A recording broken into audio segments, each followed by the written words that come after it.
I am Ferdinand Marcos, and I am the President of the Republic of the Philippines. I stand today on behalf of 110 million Filipinos. Hey everyone, hello universe, it's me again. Shoutout sa inyo mga babae. Meron tayong upload videos, updates dito. So ito si retired Philippine General Romeo Pocis. Ay isa po sa pinangalanan po ni Mr. Montulfo para pangunahin itong distab laban sa Pangulong Marcos Jr. no.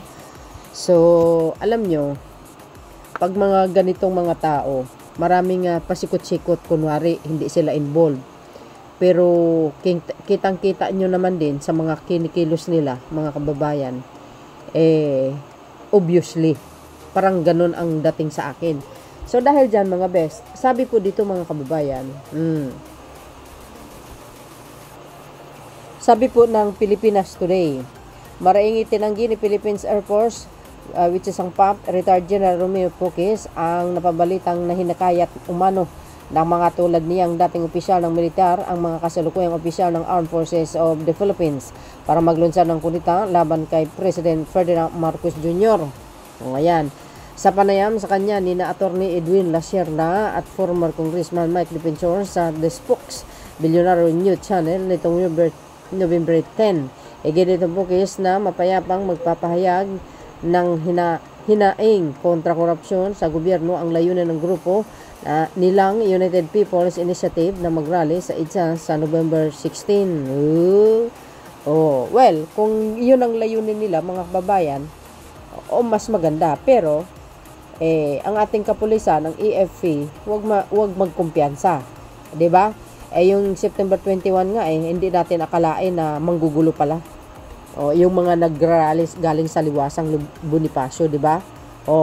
Kasabay nito, nagbabala si Pocis na posibleng umanong humantong sa ikatlong EDSA People Power, ang malawakang pre-rallies ngayong weekend, kabilang ang 3 araw na isasagawa ng Iglesia ni Cristo INC sa Maynila sa November 16 to 18.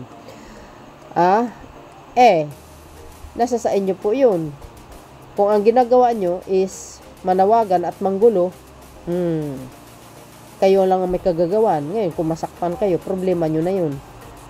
Ito lang po masasabi ko sa inyo mga kababayan.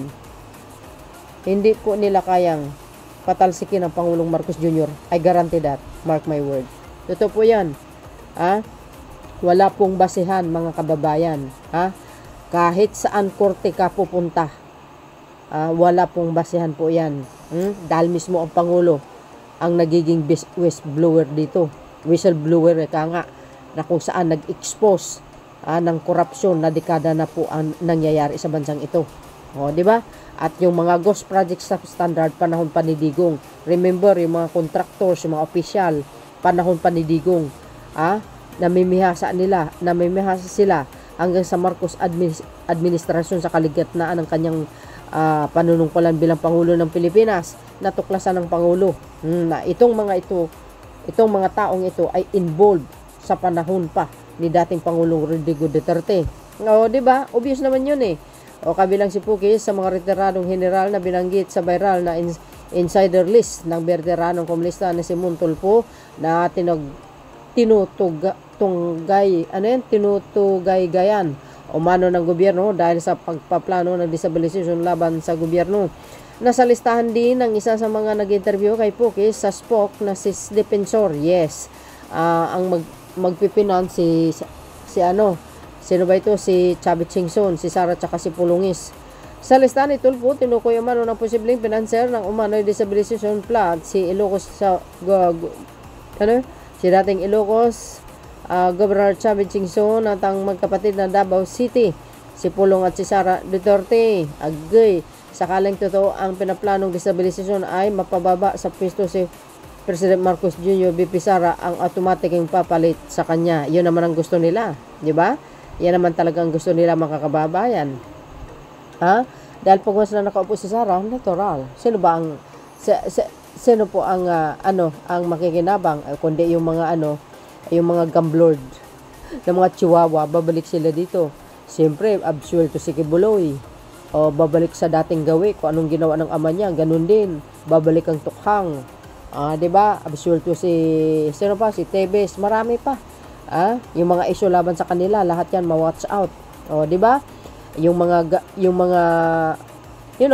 yung mga abogado ngayon na nagtatalak sa social media katulad ni Vic Rodriguez, magkakaroon ng pwesto.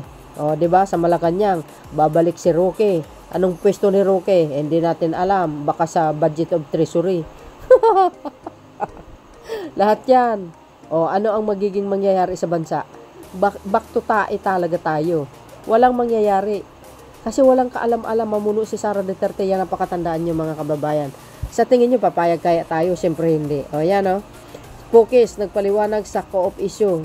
Tinitwist nila na hinikayat ko raw. Ay, sus, Mariusip. Alam nyo, mga kababayan, sa tingin ko, sa aking paningin lamang, alam nyo ang mga tao, walang stupidong tao mag-aamin. Pag once na nasasakuti or nag-viral na kaagad, na ganito ang plano nila, tapos involve yung pangalan mo, natural, i-deny mo yun. Ganun lang yung datingan eh. Di ba? Pero, sa ating mga, siyempre, sa ating mga kapulisan, huwag kayo magkampante, kaya mag-deploy kayo ng maraming mga kapulisan. Di ba? So, dahil dito, mga kababayan, napabalita yan, nag-viral yan sa social media, yung distab laban sa Pangulo. Di ba? Ito maghahasik sila ng kaharasan, no? Maghahasik sila ng kaharasan, para lang maagaw ang palusyo at maiupo nila si Sara Duterte. Kasi ito, pag nagtagumpay sila, if ever, no? Dahil hindi naman talaga magtatagumpay, magkakapwesto lahat yan. Siyempre, mga kababayan, ano pang asahan mo dito? Wala, back to tae. Diba? Yung panahon na, yung mga flood control na substandard, ay, babalik na naman yan. Maniwala kayo. Lahat ng, yung mga diskaya, yung mga engineer na yan, absuelto lahat yan. Yung mga nasasangkot ngayon, lahat yan, absuelto. Pati si Joel, si Jenggoy, absuelto lahat yan. Ma-wash out lahat. Diba? Parang nalayos tulad ng nangyari doon sa Cebu. Parang na lang, bagyong dumaan. Wala na, mawala lahat yan. So dahil dyan, sabi po dito ni, sabi dyan mga beswa, 16,400 police i-deploy sa rally sa November 16 to 18. Huwag magkampante, kailangan nandyan ang mga SWAT, yung mga EFP, yung mga tangke, tsaka yung mga, yung tawag dito, yung mga fire truck. I-disperse nyo lang sila sa pamamagitan ng tubig, araruhin nyo. Diba? Ayan 16,400 ang i-deploy. Baka madagdagan pa yan, mga kababayan. Kaya alam nyo, sa mga taong ito, imbes tumulong na lang para gumandang bansa na ito. Pero hindi pinagpipilit nila talaga yung puon nila para makaupo. Wala namang alam sa pamumuno, my goodness. Babae na naman?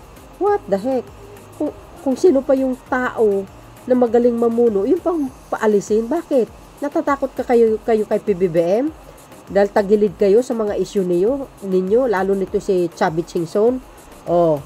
So dahil dito, ito, tinanggi nga nila yan nakasabwat sila. Bakit? Ito. Sabi niya dito, sa pag-organize ng rally, kasama ako riyan, pero yung sasabihan ng destabilization, hindi ako kasama riyan. Sabi ni Mike Solsol, mga kababayan, ayan, mariin nilang tinanggi na kasama sila. Kasi nga, nabanggit po ni Montolpo yung pangalan nila na isa sila doon sa mga mamumuno. Ayan, todo tanggi sila, mga kababayan. Ito pa, sabi ni Vicky, ayan I have nothing to explain. I have nothing to deny. And there's nothing to admit. Why? Wala naman talagang basihan yung naglabas ng listahan. It has been nature na hindi pumatol at maging mapaghatol sa mga chismis, sabi ni attorney tawag dito ni Big Ondra Montolpo exposed linking him to an alleged destabilization plot versus PBBM admin November 12, 2025. Diba? Sabi, I have nothing to explain, I have nothing to deny. O, di ba? And there's nothing to admit. Why? Wala naman talagang basihan. O, di ba? Hindi niya ma-explain. Di ba? Hindi niya naman i-deny.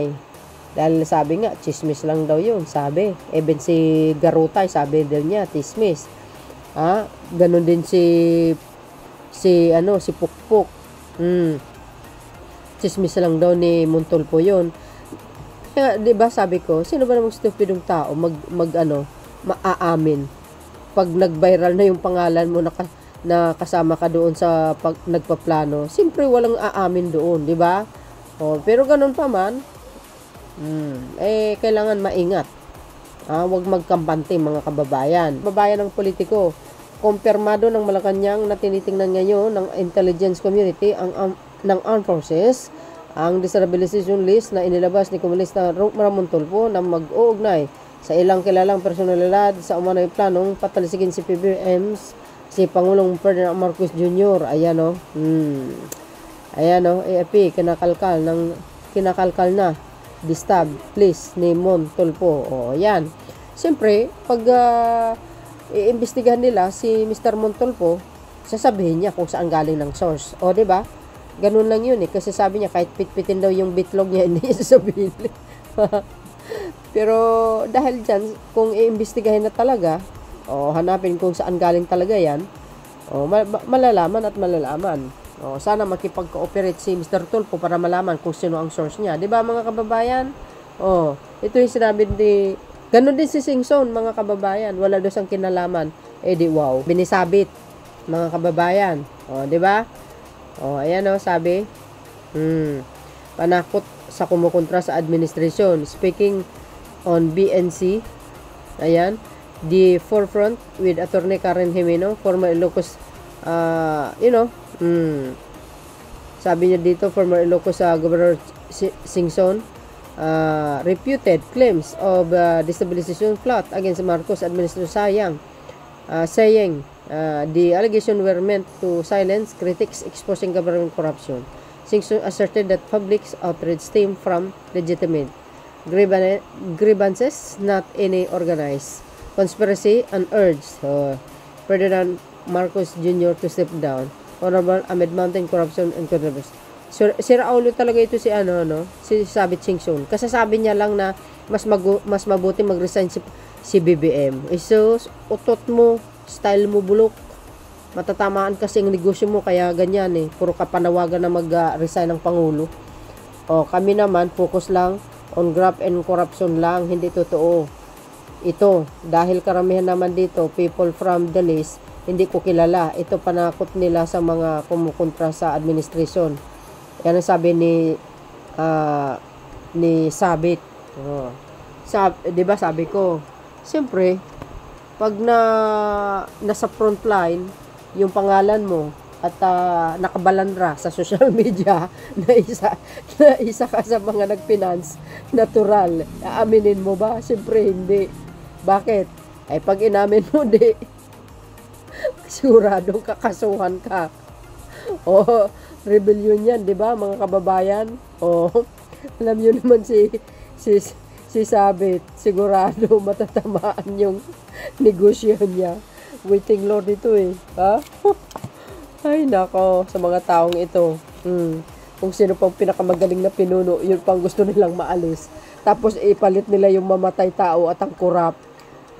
Na immature, walang alam sa pamumuno. Lutang laging bumabatak pag nagsalita. Mas lutang kay kay Madam Leni. Ano pinagsasabi? Ay, ewan ko. Alam niyo pag kumakampi kayo sa mga Duterte, siguradong mababaliw kayo.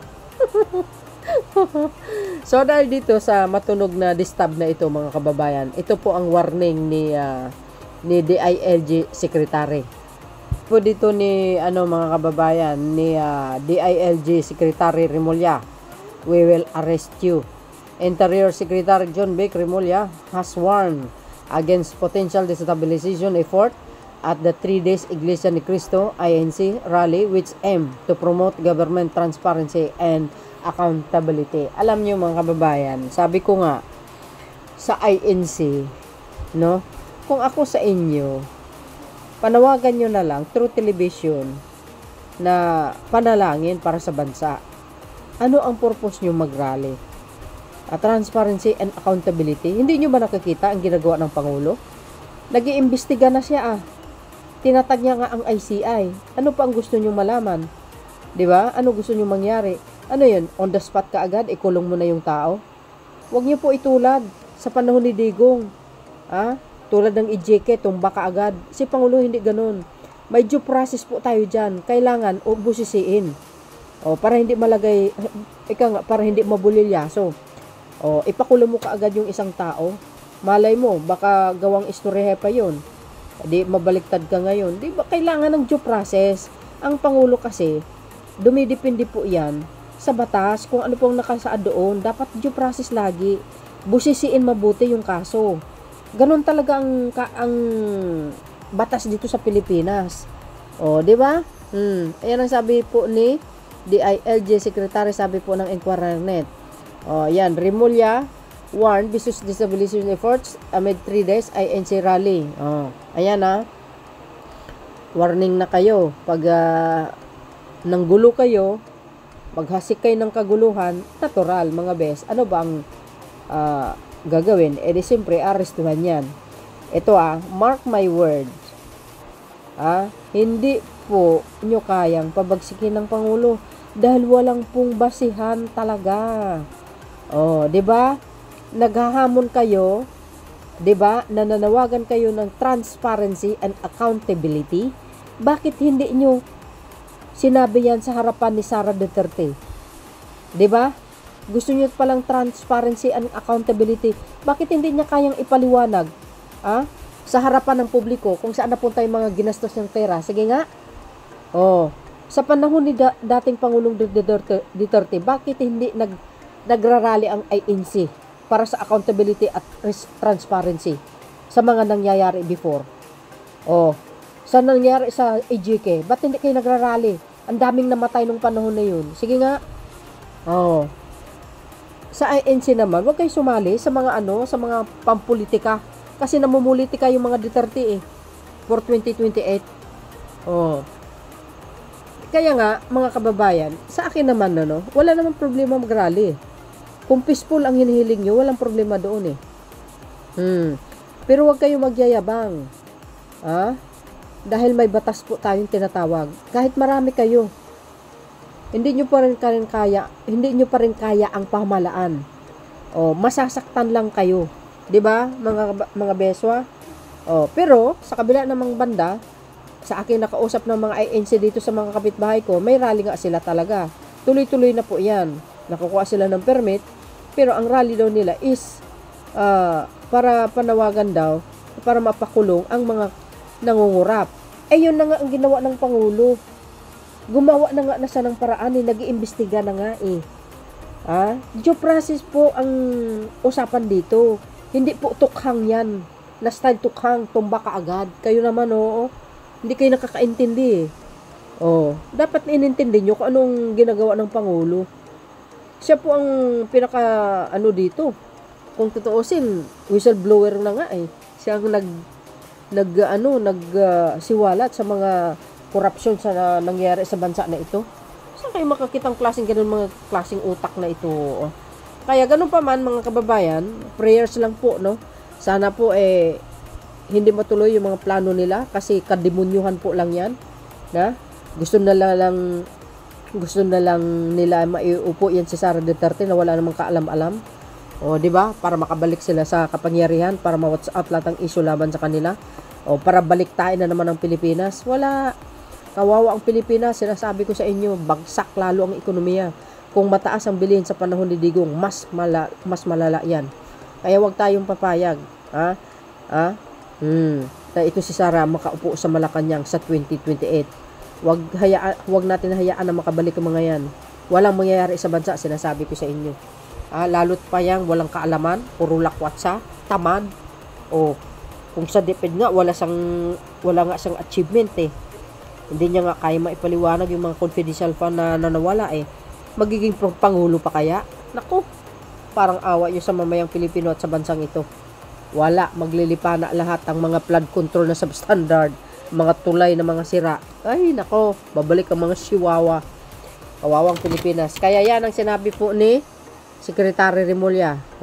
Ipagdasal po natin ang bansa natin na katahimikan, kapayapaan, pagkakaisa na lang po mga kababayan. Of course, safety and protection sa mahal na Pangulong Marcos Jr. Ano? So yun mga bes, ang aking pinaka-latest updates. Kayo na pong balang umusga. Komento. Don't forget to like, hit the button bell. Likes. Follow me guys. Thank you for watching. See you again on my next upload. Bye bye bye and baboos. God bless Philippines.